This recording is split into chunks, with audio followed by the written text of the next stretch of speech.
بسم اللہ الرحمن الرحیم۔ السلام علیکم دوستو ایک دفعہ اللہ تعالیٰ نے حضرت عزرائیل علیہ السلام سے پوچھا کہ تجھے کسی کی جان قبض کرتے وقت کبھی رحم بھی آیا؟ حضرت عزرائیل علیہ السلام نے عرض کیا کہ الہی میرا ہر ایک کی روح قبض کرتے وقت دل دکھتا ہے، مگر تیرے حکم کی سرتابی کی مجال کہا۔ ہاں ایک وقت ایسا گزرا ہے جس کا دکھ میں ابھی تک نہیں بھلا سکا۔ وہ غم ایسا ہے جو تنہائی میں بھی میرے ساتھ رہتا ہے۔ ایک جہاز سمندر میں سفر کر رہا تھا، وہ تیرے حکم سے ایک بنور میں پھنس گیا۔ اس طرح تھوڑی دیر بعد وہ جہاز تباہ و برباد ہو گیا۔ جہاز میں سوار کئی مرد و زن غرق ہو گئے۔ جو مسافر بچے ان میں ایک ماں تھی اور دوسرا اس کا نوزائیدہ بچہ، جو تباہ شدہ جہاز کے ایک تختے پر سمندر کی لہروں میں تیرے رحم و کرم پر بہے جا رہے تھے۔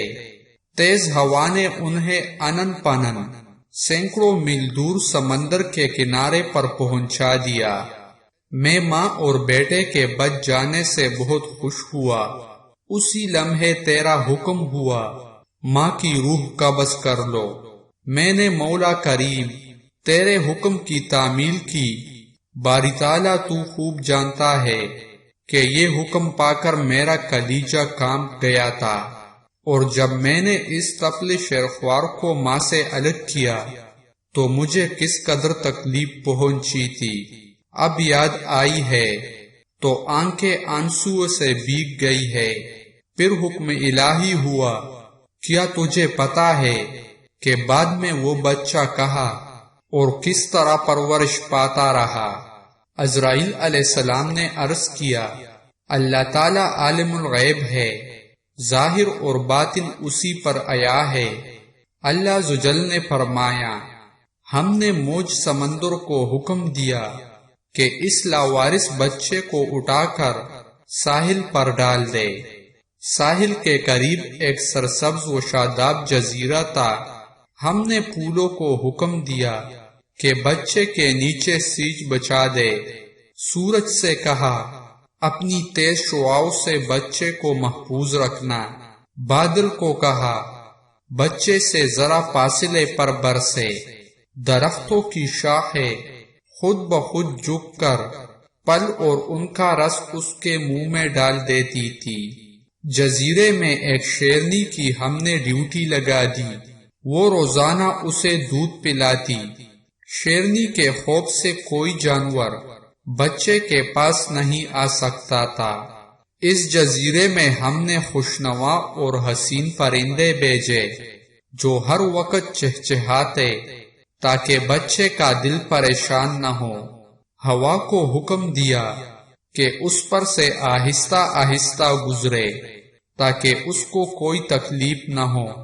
اللہ تعالیٰ نے فرمایا، اے عزرائیل علیہ السلام، وہ تنہا اور بظاہر بے یار و مددگار بچہ پرورش پا کر خوب صحت مند اور بہادر ہو گیا۔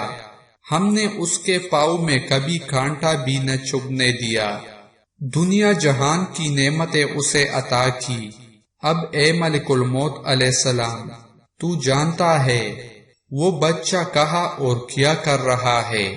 ایک بادشاہ شکار کھیلتے ہوئے ادھر آ نکلا۔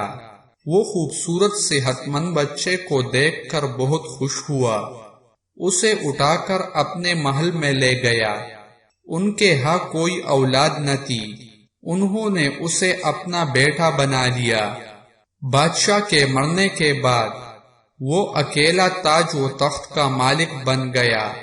غرور اور تکبر سے ہمارے بندوں پر ظلم کرنے لگا۔ ایسا سرکش نکلا کہ خود خدا بن بیٹھا۔ اپنے بت بنوا کر انہیں سجدے کرانے لگا۔ خاک کا پانی پتلا ہمارا شریک بن بیٹھا۔ آخر ہم نے اس کی بہتری کے لیے اپنے خلیل ابراہیم علیہ السلام کو اس کے پاس بھیجا۔ اس ظالم نے ہمارے پیارے کو بھی آگ میں پھینک دیا۔ عزرائیل علیہ السلام نے عرض کیا، اے مخلوقات کے خالق، تیرے بھی تو ہی جانے، میں اس سرکش بچے کی حالت سے بے خبر ہونے کی وجہ سے دل میں خیال اور ملال لاتا رہا۔ اللہ تعالیٰ نے فرمایا، اے عزرائیل علیہ السلام، اس بچے نے میرا کیا شکریہ ادا کیا۔ دوسروں کے لیے تو ماں باپ کی پرورش حجاب بن جاتی ہے، مگر اس نالائق نے تو بلا واسطہ اپنی جیب میں بہت سے موتی ہم سے پائے تھے۔ وہ بچہ نمرود بن کر اس وقت ایک بڑے ملک کا بادشاہ ہے، اور اسی نے میرے خلیل حضرت ابراہیم علیہ السلام کو آگ کے الاؤ میں جھونکا ہے، اور اب خدائی کا دعویٰ کر کے لوگوں کو میری راہ سے ہٹاتا ہے، اور حکم نہ ماننے والوں کو سخت سزا دیتا ہے۔ تو ناظرین، یہ تھا ایک خوبصورت واقعہ۔